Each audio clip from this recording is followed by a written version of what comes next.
The Fool's Gallery presents Chapter 5, The Night of Nothing. Taken from the journals of Max Landau. Year 148 DD. 37 days into our voyage. I awoke in a jail cell. My hands were bound with rope. I could tell immediately that this was no cell made by the law. The signs were clear to one of my experience. The room beyond our bars was grubby and small. Several beds lay stacked one upon the other, each one in a similar state of disrepair. There was a crackling fire, and no exasperated night watchman to admonish me, no mother or Willis to bail me out. There was just the bars, an empty room, and me.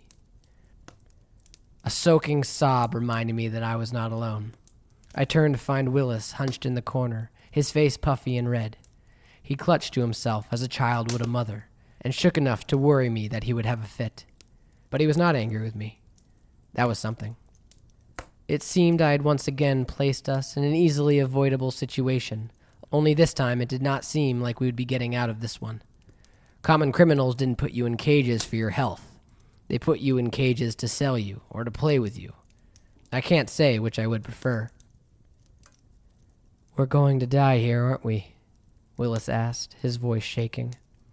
I leaned against the bars and took a deep breath, trying to think of a better answer than most likely. I failed. Willis coughed out a laugh. He looked off into the distance and grimaced. Then he began to speak. It did not stop for some time. I've written down his words as best I can recall. I am certain they are of the utmost importance, not only to Willis, but to the nature of our journey. He began thus. "Did you know my great-grandfather was a king? It's true. King Augustus Darrowbell, the 10th of his line. We weren't anything special. Our dominion was little more than 10 acres of land, and our army would probably have been overwhelmed by our crew, but that didn't matter. What mattered was the title, the crown.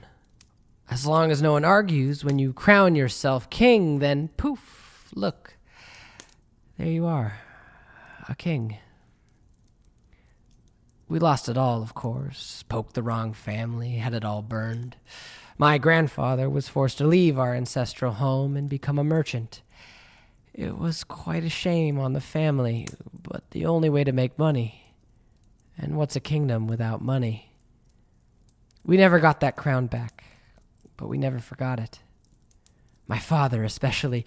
He made my mother call him Your Grace whenever the family was alone. It was humiliating in retrospect, but it rubbed off on his children. My siblings, at least. Each one more successful than the last. I know you haven't seen them for years, but Jerea became a personal advisor to a lord. Paris sells boats, and Ferris... Oh, my little brother Ferris was the best of them all. True royalty, my father would say. He was a knight, skilled with the blade and lance. He won such glory for our family at jousts, crowned champion in nearly every tournament he entered. He was really quite famous. I'm sure you've heard of his victories even out wherever you were. They were all so bright, my siblings, Ferris especially. Imagine how it feels to have your younger brother outshine you. I was the good-for-nothing, the failure, the one child who didn't hold up to our royal heritage. Never mind that I was the speaker at all social gatherings, or that I smoothed over relations with... It doesn't matter now. Did I ever tell you how I bought the Alabaster Queen? My father and sisters wouldn't give me a dime, but for very different reasons. My father didn't want me to waste his money, and my sisters didn't want me to waste my life. Look at me now. It seems that I've wasted them both. I had long dreamed of exploring the endless ocean, hire a famous captain, an able crew, and sail to untold riches and glory.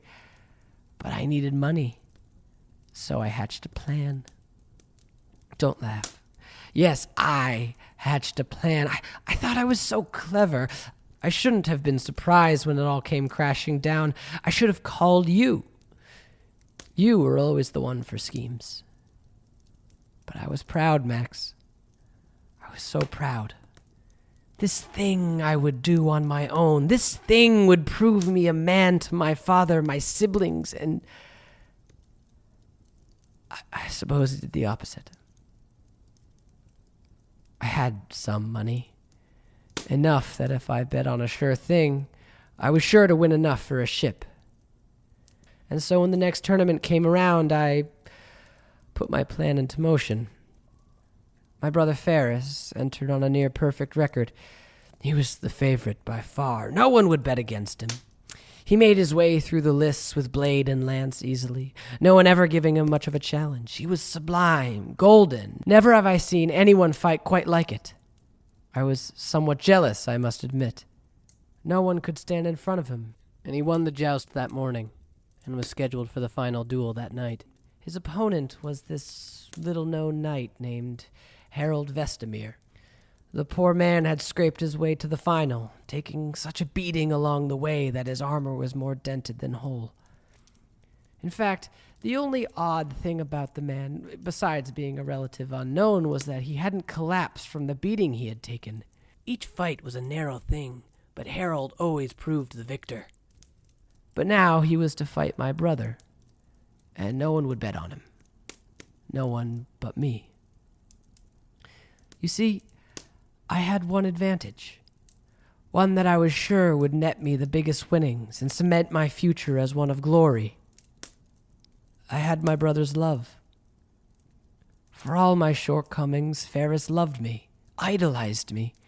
He would do anything for me, I knew, and so I took advantage. The night before the fight, I went to his tent and asked him a favor, one that keeps me awake at nights, one I knew Ferris would not refuse for the love he bore me, one that I see out there in the waves every night on that damn ship. I asked him to lose. It was so simple. I would place a bet on Harold to win, a bet no one in their right mind would place, and when the nothing knight beat my unbeatable brother, then I would use the winnings to buy a boat. I thought it simple. I thought it brilliant.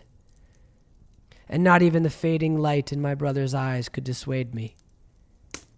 And after a long silence, honor gave way to love as I knew it would, and my brother agreed. What was one loss after all against family? The next morning, Ferris met Harold before crowds of hundreds. My brother dwarfed the poor man. His silver armor shone bright pink in the rising sun. He looked like a hero of old, and the crowds bet accordingly. And I bet against him. I bet on the nothing knight, Harold Vestamir, whose armor was dusty and dented, whose family did not even have a coat of arms, who we all thought was in for a very painful morning.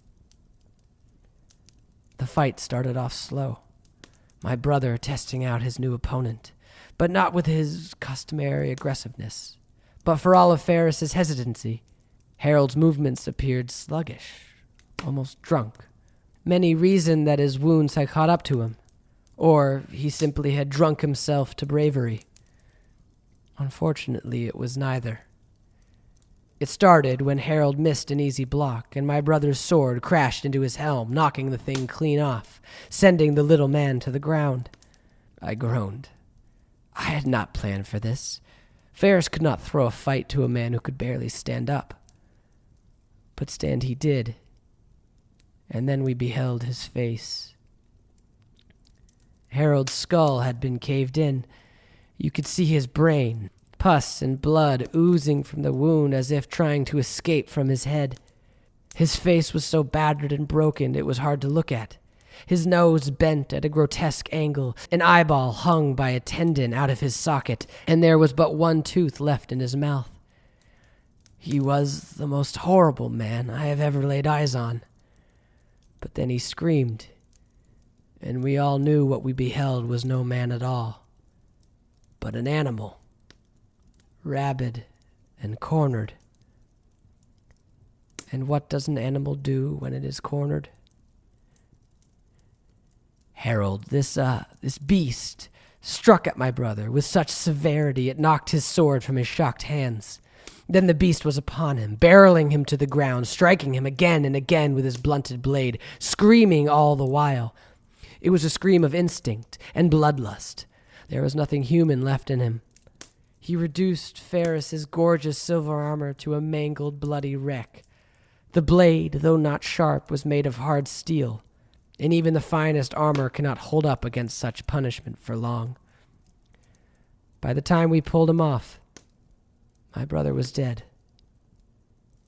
Harold was wrestled into a tent and tied down. He frothed at the mouth, trying to bite at his captors.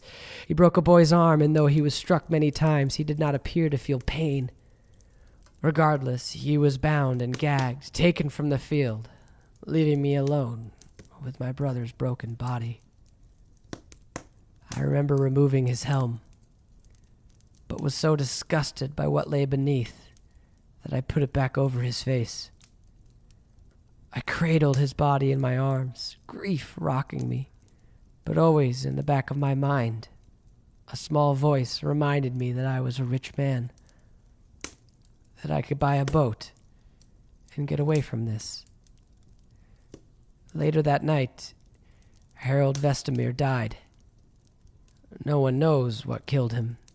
Many of the wounds he suffered during the tournament should have done the trick.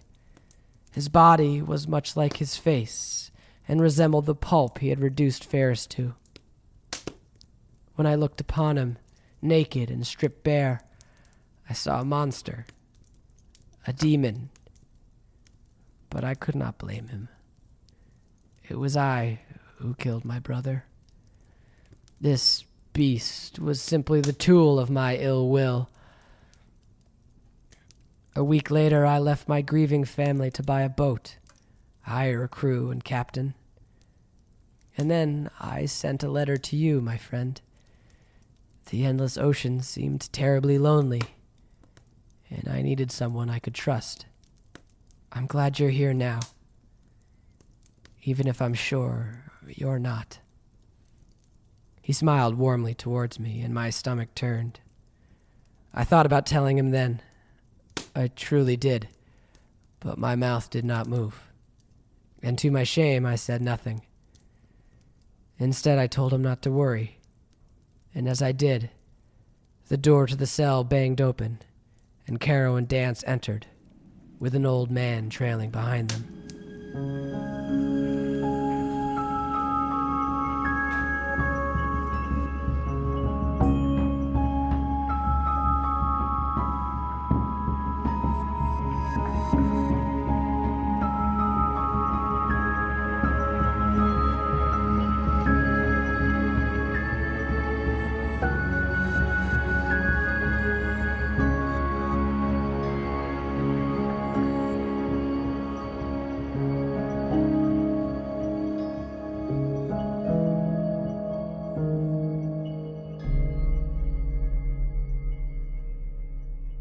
The Endless Ocean was written and directed by Keenan Ellis. Ambient sound designed by Sword Coast Soundscapes. Check out our other podcast, The Phone Booth, which explores a world in which 99% of every human being on the planet has a superpower. Also, if you like our shows and want to help us make more, please consider becoming a patron at www.patreon.com/foolsgallery. Thanks again, and we'll see you next week on The Endless Ocean.